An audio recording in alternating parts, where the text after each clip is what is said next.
GT, né? Promover aulas públicas, né? E oficinas em espaços públicos, organizar comissões para essas atividades, né? Não deixar jogado, porque aí a gente não consegue articular. Promover comissões, quem tiver interesse em cada organização dessas atividades que a gente pretende, para não parar aqui, né?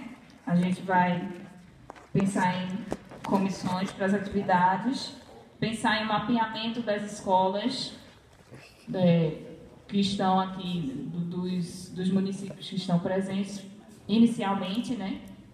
Pensar um mapeamento para fazer uma articulação de mobilização e oficinas de vídeo curto, né? De produção de vídeos curtos, vídeos de mobilização mesmo. E foram esses encaminhamentos que nós fizemos.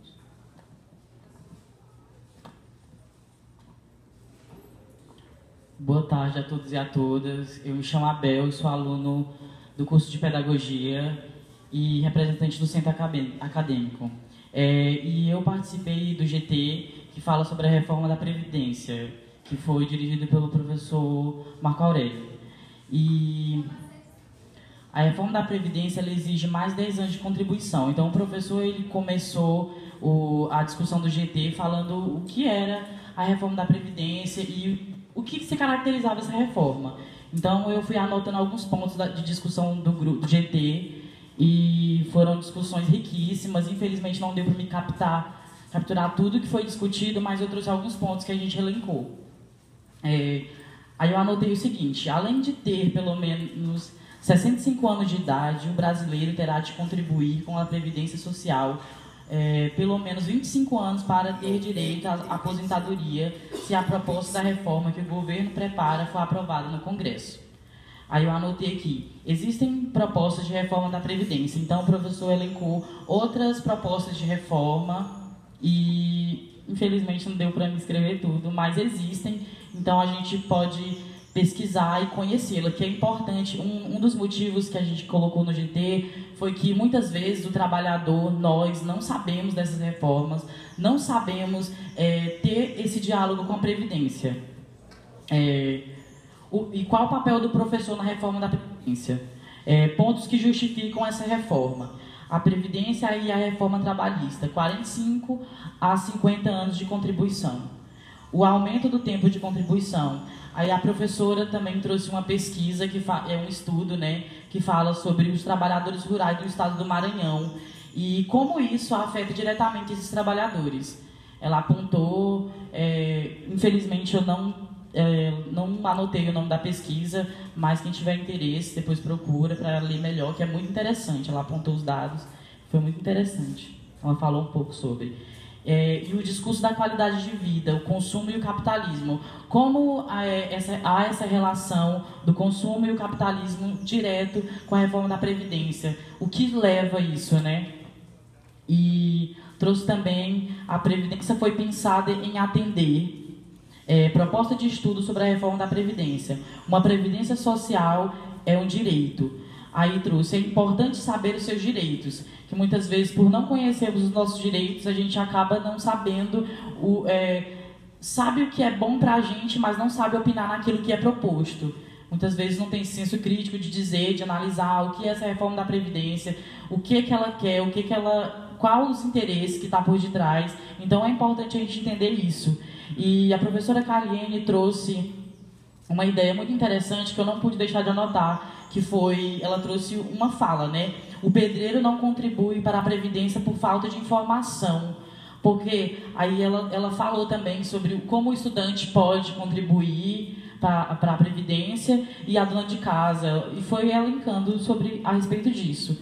E a professora, no final do GT, que eu me esqueci como é o nome dela, não vou lembrar agora, mas ela trouxe uma questão muito interessante, que é promover debate com especialistas que entendem sobre a Previdência. Como isso é importante dentro da universidade, porque nós, enquanto acadêmicos, enquanto pesquisadores, muitas vezes a gente não entende nada. Eu, no GT, pude ver que eu entendi um pouco que eu li, sobre o que era a reforma da Previdência, mas não entendia que havia outras reformas e havia outras coisas que contribuíam para isso. Então, ela salientou para essa ideia. E o que ficou encaminhado foi instituir um grupo de trabalho na universidade que discuta essas questões, que discuta sobre a reforma da Previdência, como a Previdência tem impactos na nossa vida mesmo, na nossa vida social. E é isso, gente, foi o que eu consegui capturar do GT.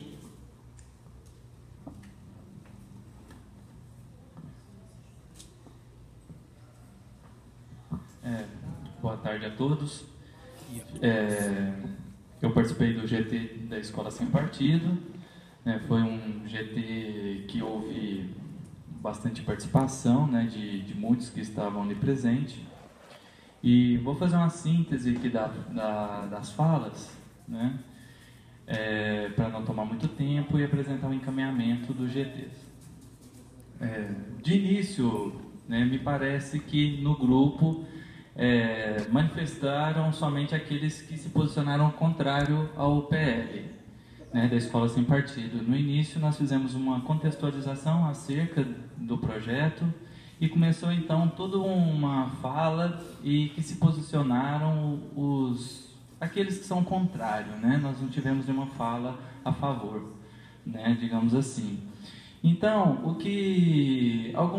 uma síntese da fala, né? De início, que é um projeto de cunho autoritário, né? Que no final das contas vai restringir a ação dos professores em sala de aula, né?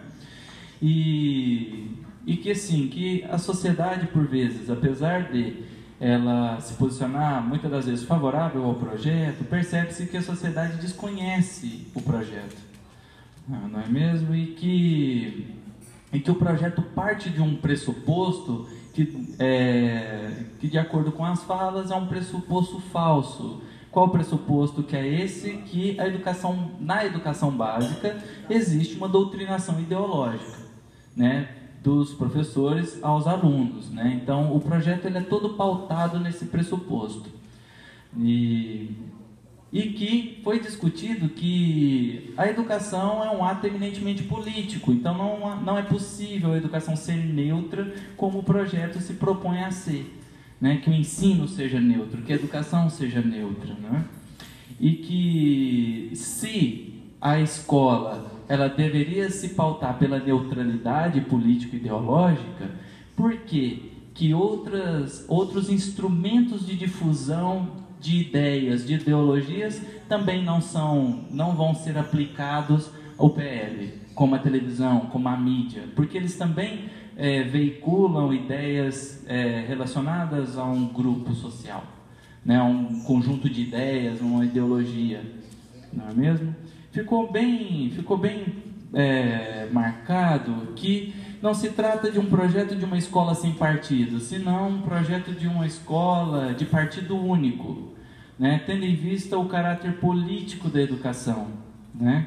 Que a educação já é um espaço um espaço homogeneizador, né? Um espaço que foi pensado, né, para a difusão e a constituição de uma ideia homogênea sobre a sociedade e como se viver e trabalhar na sociedade, né? Então, esses embates ideológicos são próprios da natureza da escola, né? Porque a escola não é neutra, ela é um espaço de conflito, né? E que esse projeto ele só toma força, fôlego e em certa medida ele tem uma base social, né, já colocada, porque nós estamos num momento em que os diferentes grupos, digamos que os grupos subalternos, digamos assim, eles estão adentrando a esses espaços, utilizando da escola, das instituições educacionais como espaço de resistência e de formação, de conscientização. Então há, portanto, a necessidade de neutralizar essa ação. Por isso, é dessa forma que o GT começou a entender esse projeto da escola sem partido, né? Então, o que nós um outro elemento que foi destacado também é que a escola sem partido ela não está solta, né? Ela é uma proposta que está muito bem atrelada à MP do ensino médio, né? Porque tem uma proposta de neutralização dos espaços, da divulgação de determinadas ideologias, né? E ao mesmo tempo nós temos uma MP que propõe reformar o ensino médio e tirar as disciplinas de arte, sociologia e filosofia da sua grade disciplinar, né? Então, são ações conjuntas, são ações complementares, né?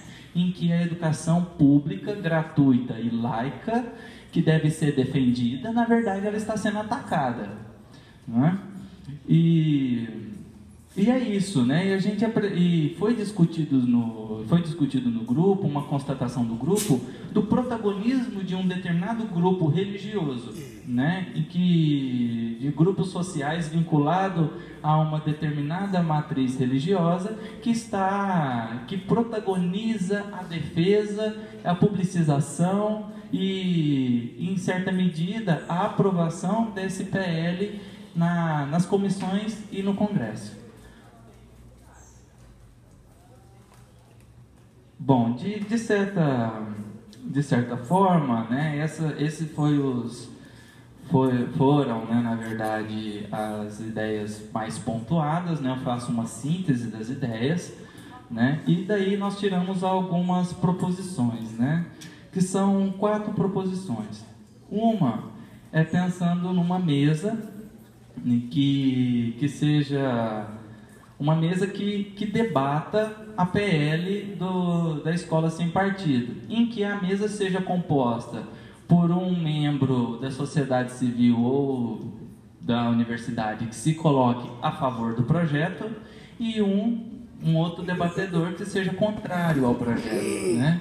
E que nós então seríamos os responsáveis para viabilizar esse debate, que seja um debate respeitoso, né, no sentido de confronto de ideias mesmo, né? Haja vista a constatação do GT. Qual constatação do GT? Que o projeto sem partido, apesar de soar